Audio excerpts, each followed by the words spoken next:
Mais de 1 bilhão de pessoas no mundo têm hipertensão.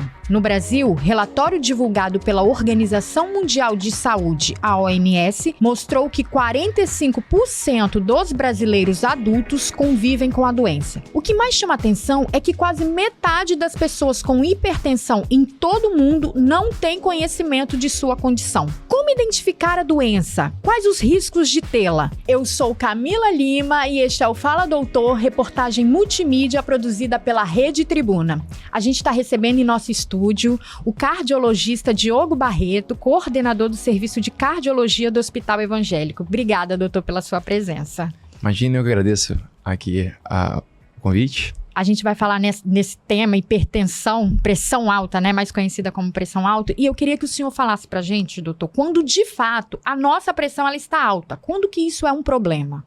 É exatamente isso. A hipertensão ela é diagnosticada como níveis sustentados de pressão alta, geralmente acima de 140 por 90 milímetros de mercúrio, que a gente conhece 14 por 9, né?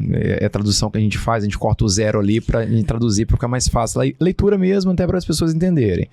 Então, quando a pessoa tem a pressão sustentadamente, né? Isso a gente consegue avaliar em mais de 2 aferições, né, do paciente, na pessoa, fazendo ali uma avaliação médica em qualquer consultório, não precisa ser necessariamente cardiologista, pode ser na unidade básica de saúde, pode ser no consultório do clínico.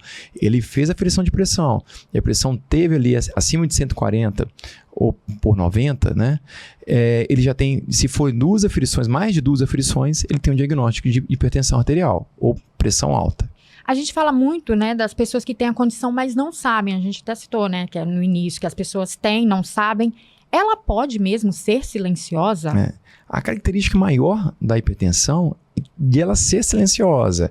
Por isso que a gente faz essas aferições. Existem algumas doenças, não só a hipertensão, né, e principalmente algumas doenças no começo dela, próprio diabetes, colesterol alto, que eles não dão sintomas, são doenças silenciosas, são doenças crônicas, né, que acompanham o indivíduo durante uma fase da vida, e aí ela começa a fazer modificações no corpo e aí sim trazer problemas, quando elas são crônicas, não identificadas, logo não curadas.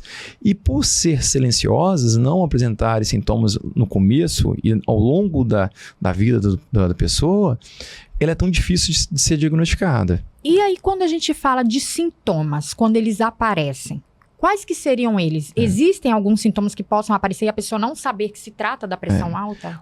O interessante a gente orientar é não esperar sintoma aparecer. Então, assim, fazer aferições, né, a gente orienta a partir de 2 anos na pediatria já fazendo. Sério, porque existe. Hoje a gente tem, né, praticamente uma epidemia de obesidade, principalmente sobrepeso, obesidade infantil, e que está muito relacionado a diabetes e hipertensão. Né? Então, assim, a gente orienta, a gente tem até uma tabela de correção, o pediatra sabe disso, que é para o percentil, e a partir dos 10 anos o paciente chega a ter as pressões, né, os níveis pressóricos praticamente os mesmos do adulto, vamos dizer assim. E aí a gente faz a aferição em toda a consulta, como falei, né? Se vai no clínico geral, se vai em qualquer profissional, não só médico, mas se for, por exemplo, numa avaliação, numa campanha de hipertensão, no posto de saúde, fazer aferições. Eu pego pacientes que fazem diagnóstico, têm diagnóstico, ou pelo menos suspeitado, né, o diagnóstico suspeito, na avaliação, por exemplo, na academia.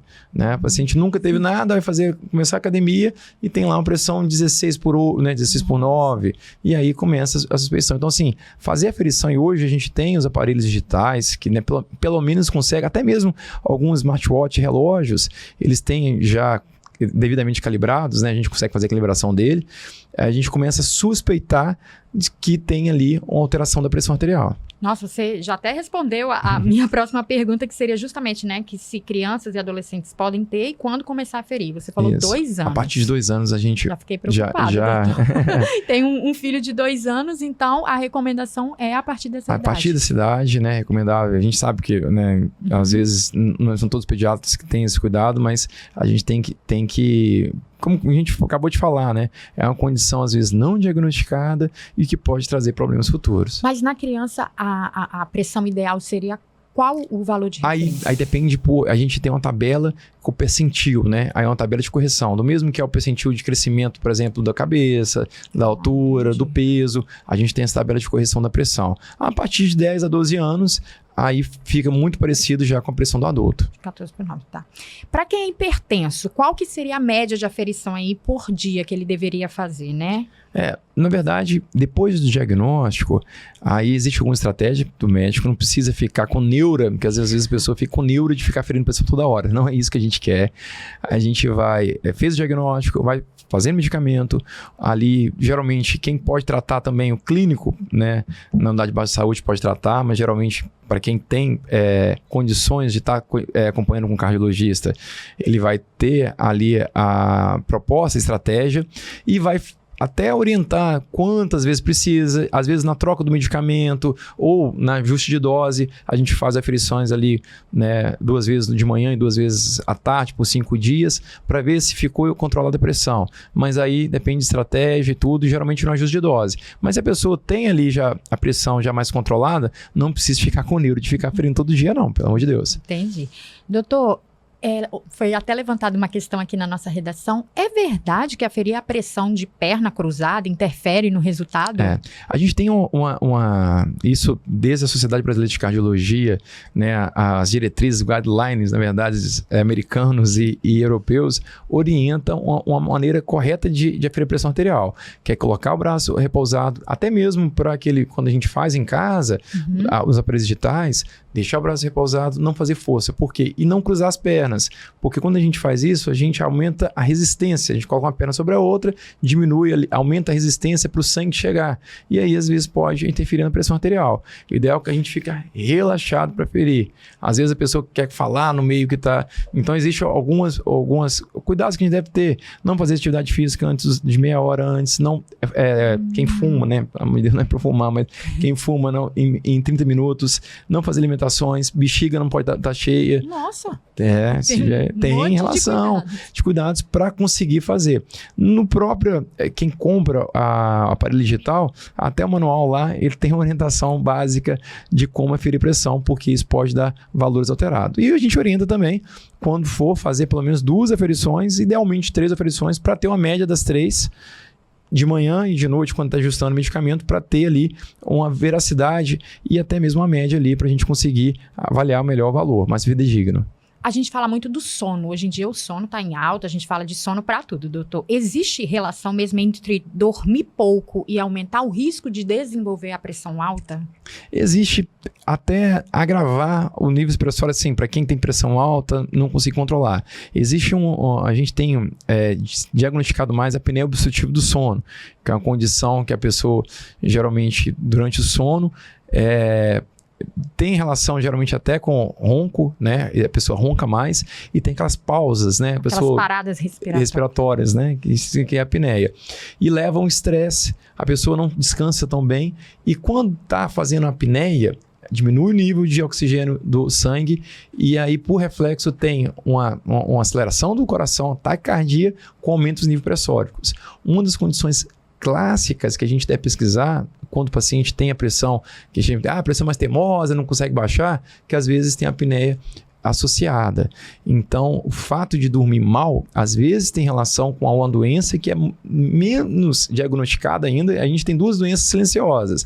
A pressão arterial, a hipertensão, as pessoas às vezes não sabem, e a apneia. Às vezes, quem faz o diagnóstico e nos dá as dicas, às vezes é a esposa, é o companheiro, que fala, não, ronca de noite, parece que para de respirar à noite, e de manhã tem aquele fica mais sonolento durante o dia, querendo todo lugar que para, encosta, quer dormir. Então, aí a gente começa, e o diagnóstico é através de um exame chamado polissonografia. Você até falou, né? Então, existe essa relação entre a apneia do sono e a hipertensão. Existe, claro, a relação. Tá. Doutor, agora, para a gente falar um pouquinho dos remédios. Até que pontos os remédios para hipertensão, por exemplo, podem afetar a vida sexual? Existe alguma relação? Muitas pessoas têm dúvida em relação a isso. Não, a questão é até o contrário, né? A hipertensão arterial, ela é risco para ter doenças, por exemplo, de doença aterosclerose, que é uma doença que diminui a vascularização.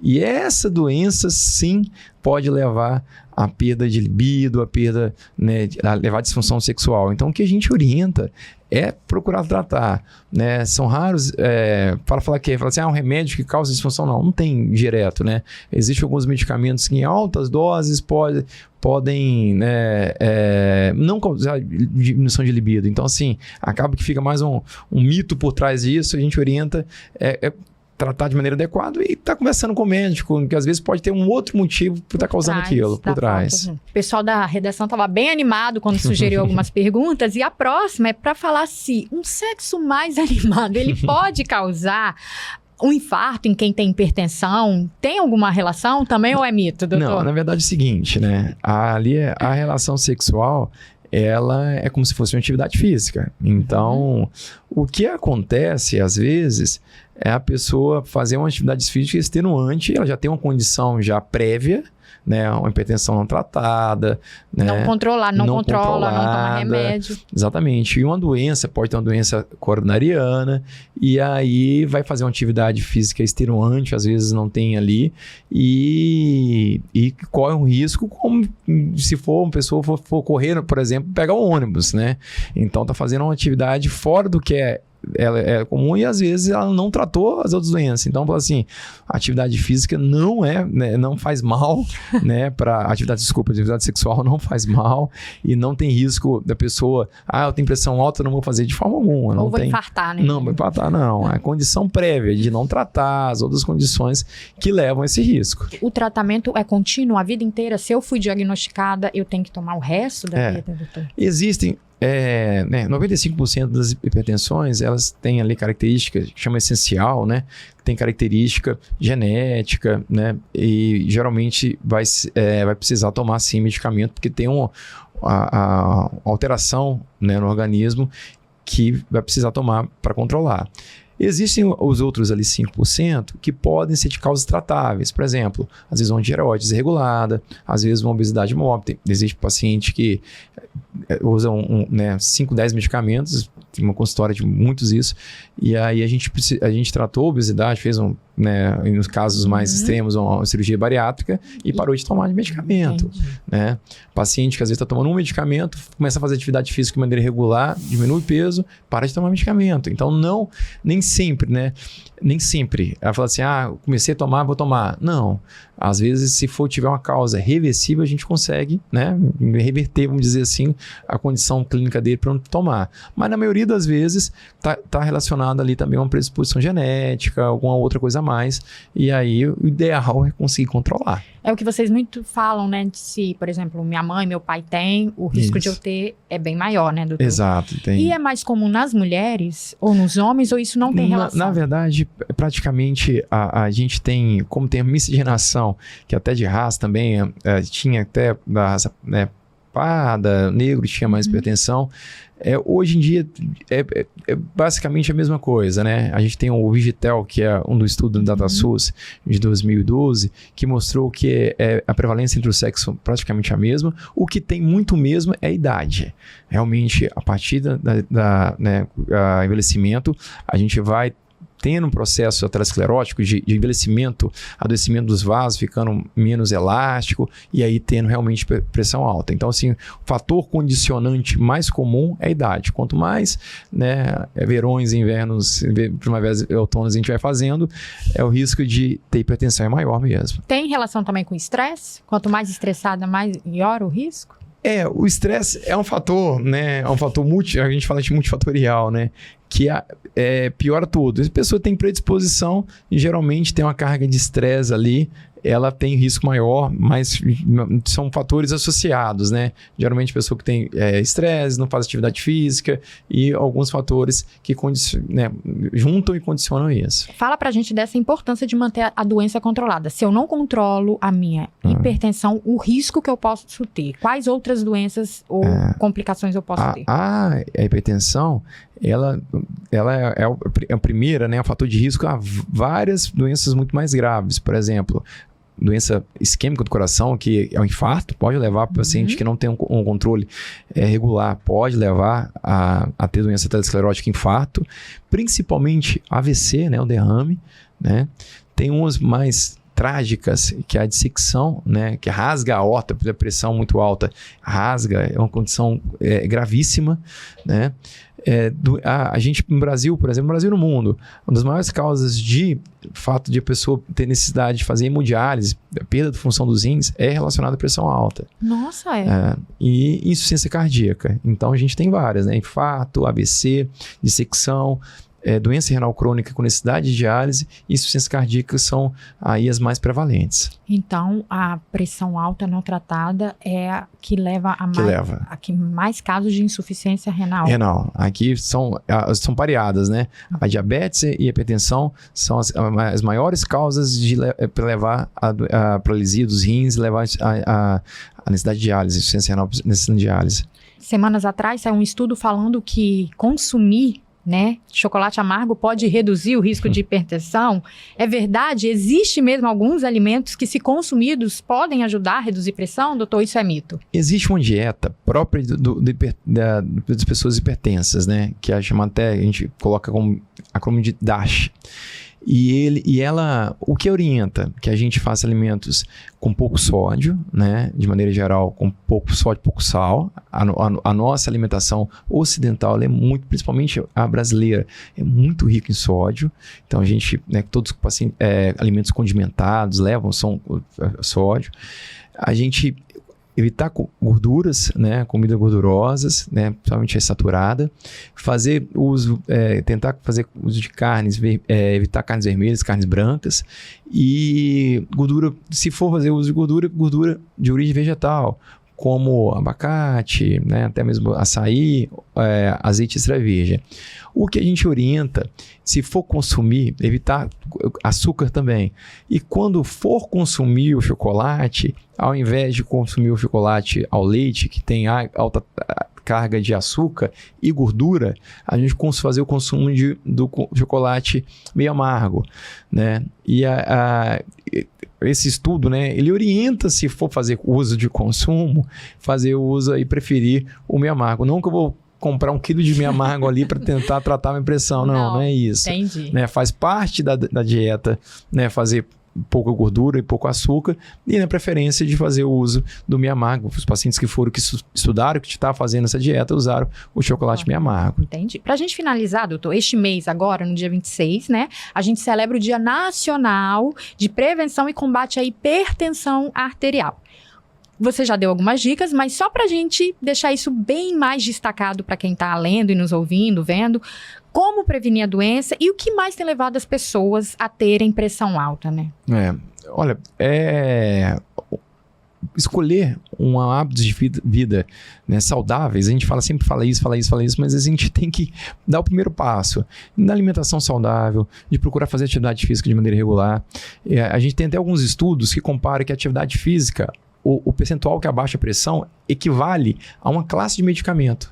Então, se eu tenho pressão alta, tomo um remédio, ou tenho pressão alta, tomo 3 remédios, eu fazer atividade física, quem toma um remédio não precisaria nem estar tomando remédio. E quem toma 3 remédios poderia tomar 2. Então, a atividade física é muito importante, ela tem mesmo impacto. A redução do peso também tem impacto para quem tem sobrepeso ou obesidade. Então, assim, para a gente fazer atividade, escolher alimentação saudável, atividade física, manter o peso saudável, são maneiras de prevenir. Né? E se eu tiver, fazer bom controle. Quem faz o bom controle diminui o risco de ter uma complicação. Então é muito importante, a campanha é super válida, tá? Para a gente alertar, de fazer o diagnóstico, procurar ferir pressão. Quem nunca feriu pressão, por favor, que esteja lendo, ouvindo, vendo, né, procurar fazer a aferição da pressão arterial. Tem alteração? Procurar acompanhamento médico para confirmar o diagnóstico, porque quanto mais cedo diagnosticar, mais cedo tomar, menor o risco de ter complicações. E a obesidade que tem levado a mais casos de pressão ou um conjunto de fatores? Um conjunto de fatores, né? Porque aí a gente tem alimentação de ultraprocessados, né? Fast food, que levam à obesidade, que levam as pessoas, né, por ter alimentos fáceis de preparo, rico em sódio e ao sedentarismo, né? Tudo isso aí são fatores. A gente chama até de síndrome plurimetabólica, né? De diversos fatores levando a obesidade, a diabetes e a hipertensão. Moram juntas ali. Entendi. Obrigada, doutor. Foi um prazer recebê-lo. A gente ficaria aqui horas falando de hipertensão, porque pergunta que não falta, né? Mas... Um prazer, sempre à disposição. É um assunto que eu gosto muito de poder compartilhar orientações. E a gente espera que as pessoas se conscientizem e busquem uma vida mais saudável. Obrigada, doutor. Um grande abraço. Este foi o Fala Doutor e esta entrevista está disponível na versão impressa e digital de A Tribuna, no portal Tribuna Online, aqui no nosso canal do YouTube, nos principais tocadores de podcast. E se você gostou, compartilhe. Se você tiver também uma sugestão de pauta, deixa aqui nos comentários. Até mais!